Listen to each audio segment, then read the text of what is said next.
Welcome all attendees for today's festivity. The Rule Zero Academy for the Clinically Insane presents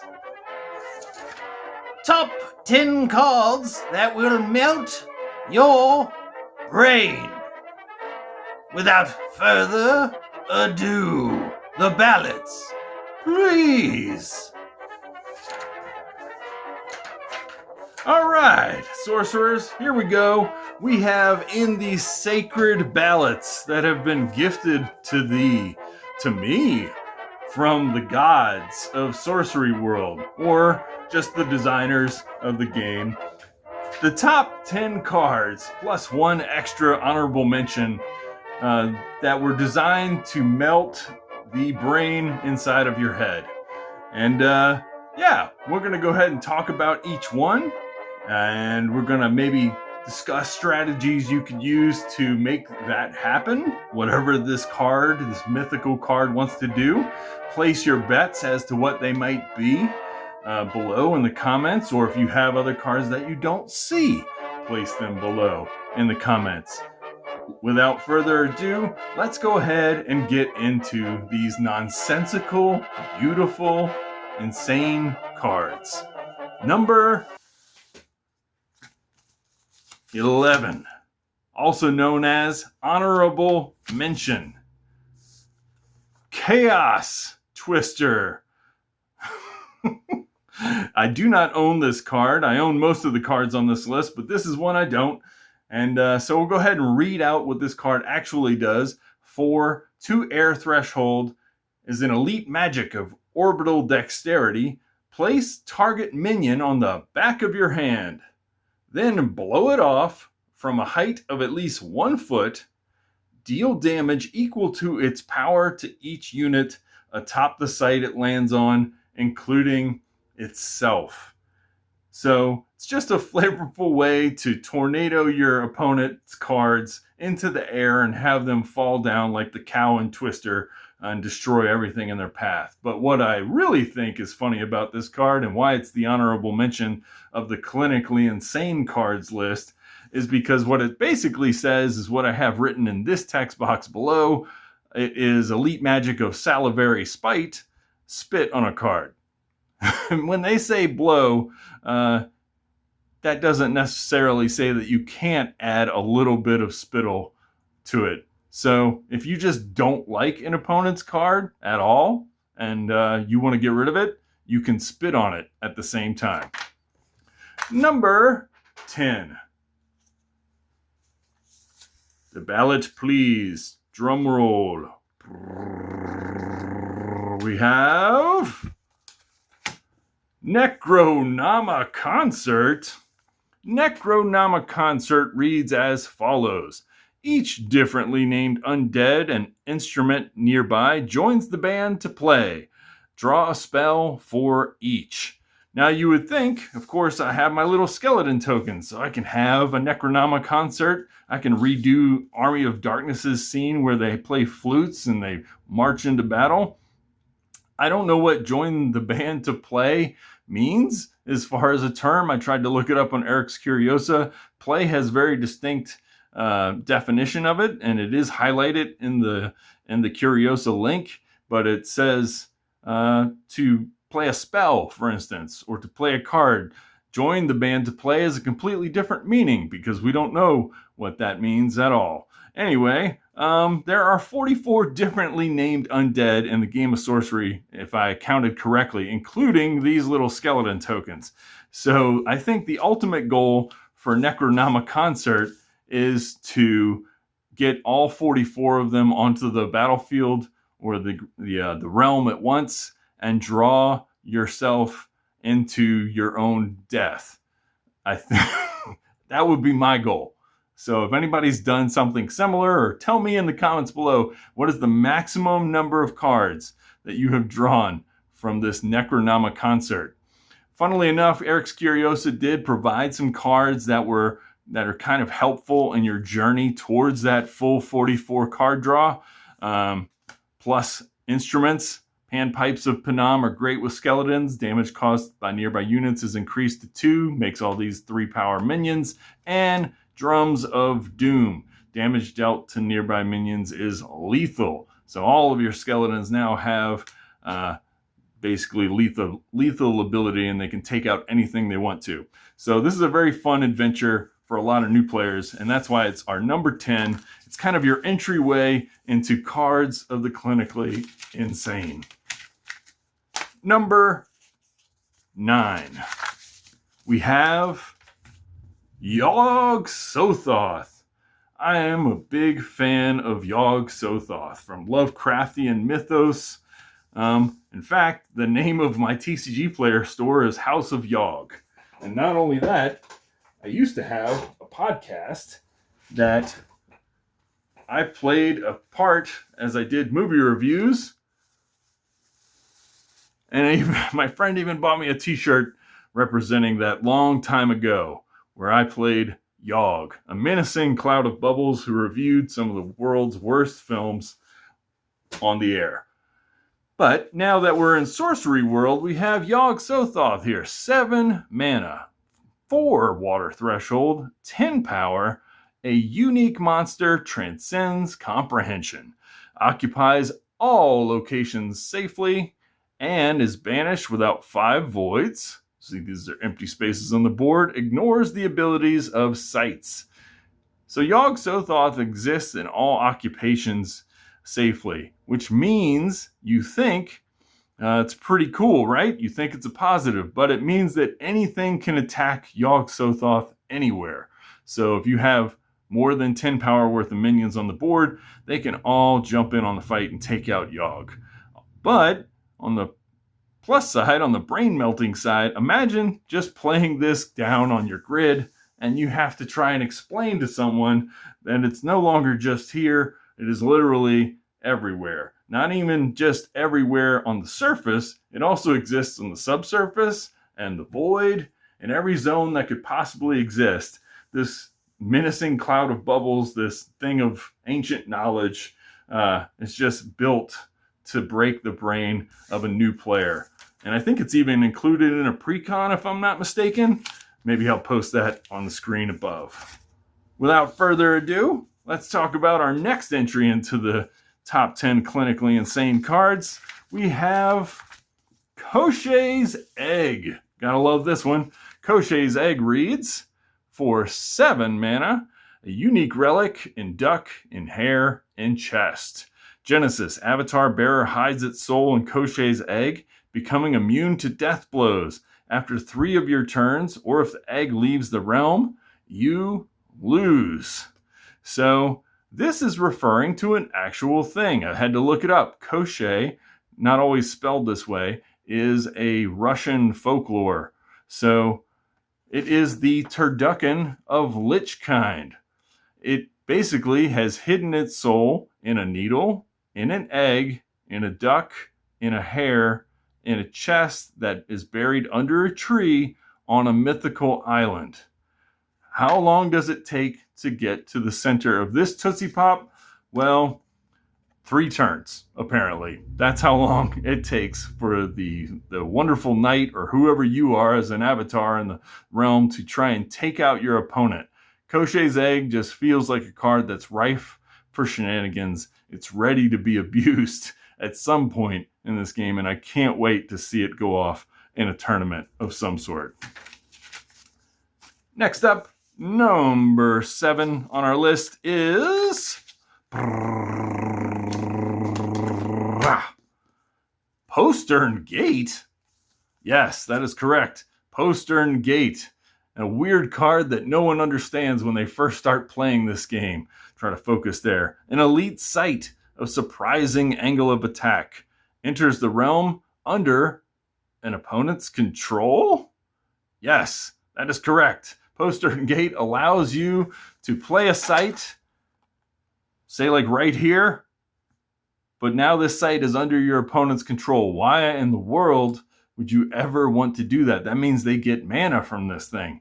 But in looking online, trying to figure out why in the world people would want to do this, Sometimes they use a card called Devil's Egg, which will show on the screen right here. In addition, this thing enables sort of a race to the bottom. And by bottom, I mean bottom of the realm, where you place this thing right here, say, now all of a sudden, you can start putting all of your grief larvae underneath it, burrowing. At the end of your turn, deal 1 damage to this site. So you could just start piling on all this crazy damage onto your opponent's site without ever having to leave the back row of your realm, which is the only thing I can think of to use Koschei's Egg for. And it sounds like a really funny strategy. Just make walls and things up here and prevent them from getting to you, and then just sit here and get them from 20 to 0 or 20 to 1 in death's door just here. It's a really funny strategy. I kind of love it. But new players certainly have their brain pan melted by this one. Next up, we have none other than, you see it, the Immortal Throne. The Immortal Throne reads, for 4 mana, a unique monument to life everlasting. Whenever anyone plays a card with cost equal to the number of level counters on the Immortal Throne, they draw a card and add a level counter. At level 8 or more, an avatar here alone, sitting on the throne, wins the game.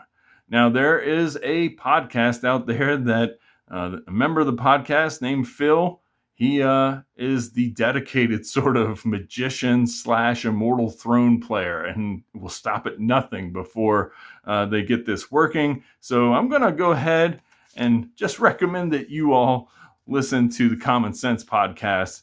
Force of Phil is his username, and I'm going to link to that in the description below about all the shenanigans you can do with Immortal Throne. The only thing I'll add to this crazy concoction of a card is that in multiplayer, I feel like this card is bonkers because it will activate way more times than just with 1v1. Next up on our crazy list, we have, might have given something away. We have Infusion Factory. Infusion Factory is really funny. I'm going to go ahead and just pop this up there. Burp, burp, burp, burp, so that I don't show off too much. Here we go. Infusion Factory reads, an elite site of calculated creation. Adjacent artifacts are automatons with 2 power and their bearer, and they have their own bearer abilities. So with Infusion Factory, what you want to do is, one of the best combos of all is this little guy, Thankless Squire. Why in the world does this thing cost 5 mana? Well, it provides you with 3 Lance tokens. Well, as long as Infusion Factory is right here, all of a sudden the Thankless Squire comes in with these 3 Lance tokens, and now each of these things becomes a minion. They're all 2 power minions because adjacent artifacts are automaton with 2 power and their own bearer abilities. So now all these things drop off because the Thankless Squire, although it's immobile, cannot carry little minions. And now you have just 6 power, 7 power total with the Thankless Squire on 1 space for 5 mana. That's not an insane rate, but it is what it is. Another thing you could do with this card is you could play Infusion Factory close to an avatar that has a Ring of Morrigan on it. And then when that Ring of Morrigan becomes a minion, just like with the Spears and the Thankless Squire, it will drop off of the avatar. They can no longer carry it, and it's only at 2 power, so you could kill it easily with a creature just by attacking it. Or you can just be the type of person who wants to let the world burn, and you just want a sword that can walk around. So that's also totally fine. If you have your Infusion Factory here and you just want lances to sit and patrol, sort of like a Beauty and the Beast, Be Our Guest scene, you can make that happen. And that's why this card is number 5 in our list of cards that just can melt the brain. And as cards come out for this, it's going to be so wacky. I have no doubt. Next up is number 4. What will it be? It will be the Rack. The Rack is a fantastic card. Why is it fantastic? Let's read. For 2 mana, you get a unique device that encourages growth. That's nice. Whenever the bearer strikes an avatar, stretch them so that they also occupy another adjacent location. Then they lose 1 life for each location that they occupy. Literally stretching an avatar across the board. Maybe the most insane strategy. Just trying to track this, to represent this. Online, there are, I think, tools on Tabletop Simulator where you could take an avatar and you can literally stretch them, which is kind of funny. You just make a giant card on the battlefield to represent all the locations it now occupies. But in real life, you got to get creative. I don't know what you do. You have little tokens that you like stretched out versions, a human centipede of an avatar that just exists in the realm. I have no idea. But one thing I do love about this card does wonders with a previous deck tech I did, Blade Dancer. Blade Dancer says, attack, or after her first attack each turn, Blade Dancer may take a step. When she does, she may attack a unit there. So if Blade Dancer's carrying the Rack, and there's another avatar here, say, I don't know if I have one in this little pile, but let's just represent it with this card. Blade Dancer will first move and attack this avatar. And then what happens is this avatar now stretches to another location. That is what the Rack says. They also occupy another adjacent location. Well, in order to use Blade Dancer's ability, she has to take a step to make that second attack, which means that now that she's attacked once and there's a fat bottom part of the avatar sitting over here, she can now move and attack that part as well, then stretching them to another location.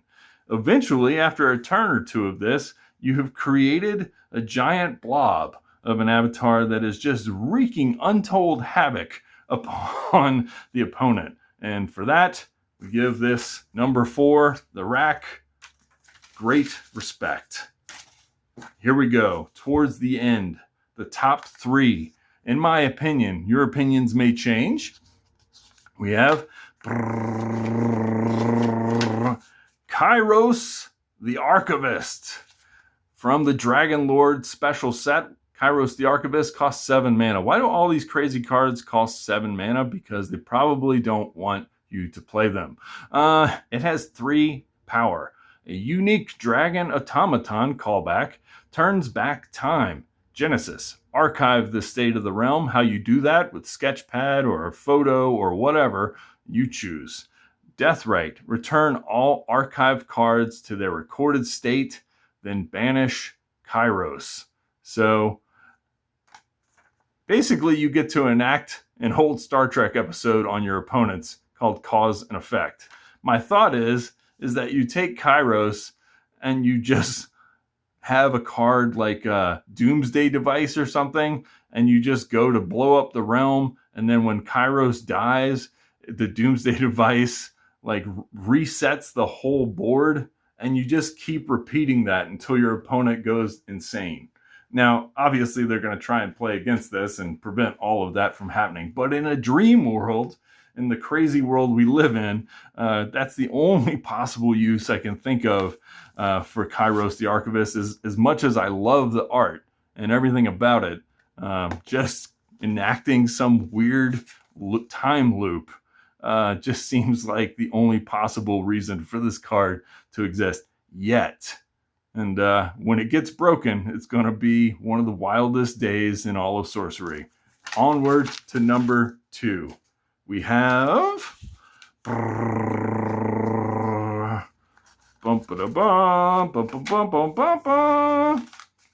Mephistopheles. Oh wait, it's Duplicator. Duplicator says you can only have matching pairs of uniques, and you start with only 2 spells and 2 sites in hand. Well, that's rough. But I don't own this card, so I drew you a rendition. Mephistopheles, or Mephistopheles if you want to call him that, reads, For 6 mana, 3 air threshold, and 4 power and toughness. He is a unique demon and aspirant avatar. Must be cast your avatar's location. Okay. And once on your turn, taking their life and then replacing them as the avatar. Once on your turn, you may summon an evil minion from your hand to an adjacent site. So has this very powerful effect where just for free, it is allowed to just run wild and summon evil minions into the realm. Now, I think this would be particularly fun with Duplicator because then you get to have like a lot of super unique, powerful creatures. And so you can also have 2 copies of Mephistopheles in your deck. But I don't know how you would use it. Either way, I think the idea is a funny idea, and it's just the kind of thing that inspires you to like think big and reach for the stars, even if it doesn't work out at all. And I kind of love it.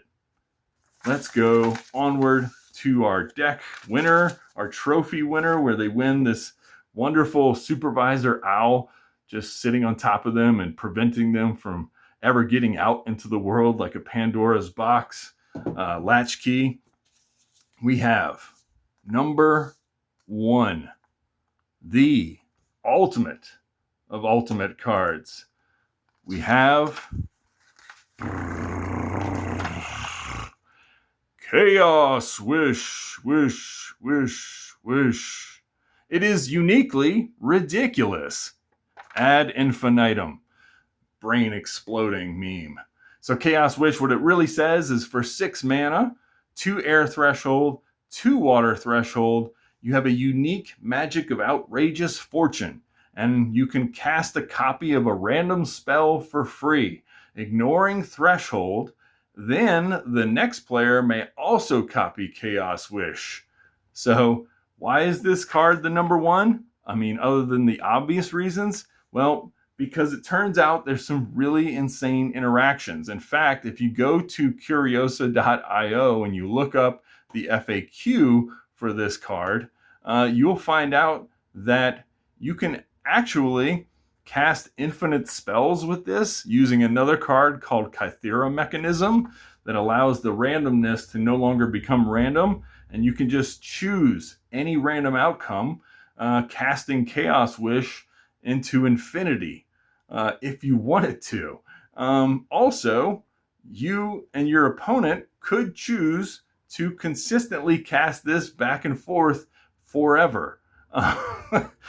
Or until you run out of time. It literally talks about that in the tournament setting. And Erik's Curiosa responds with, if my opponent and I keep deciding to copy Chaos Wish, what happens? You have a lot of fun, is their literal response. In a tournament setting, you'll probably hit the round time limit eventually. So this is the kind of card, good chaos card in general, is that it just causes total nonsense to happen, and I think they wanted it to. So here's an even more insane interaction, and I'll post the cards on it, and I'll read directly from the Curiosa because it is going to break my brain just thinking about it. Okay, the question is, what happens if I play Courtesan Theus and then immediately play Chaos Wish on the same turn? Well, they say, if it's still your turn, so your opponent still controls their own choices on this turn, they can freely choose to cast Chaos Wish or not.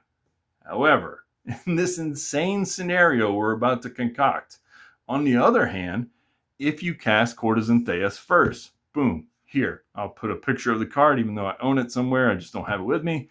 If you cast Courtesan Theus first, then on your opponent's turn, which you are controlling, you see that they have a Chaos Wish in hand. Is there a card in Sorcery that puts a Chaos Wish into an opponent's hand? I don't know. I don't think so, but I can't wait for it to exist because this combo is going to be wild. So if you see they have a Chaos Wish just naturally, you can cast it for them, and you can keep copying Chaos Wish as long as you want. You will decide for yourself, and you will decide for them. So you could literally take control of the whole game, and now you're just saying, yes, I cast Chaos Wish. Yes, I also cast Chaos Wish. And your opponent loses their mind and flips the table over. And that's, I think, where it ends. So thank you so much for watching the Rule Zero, whatever Academy for the Clinically Insane presentation of the top 10 cards that will melt a brain in Sorcery. I appreciate you for watching. Please subscribe if you enjoyed this weird content, and I look forward to contesting you in the realm. Peace.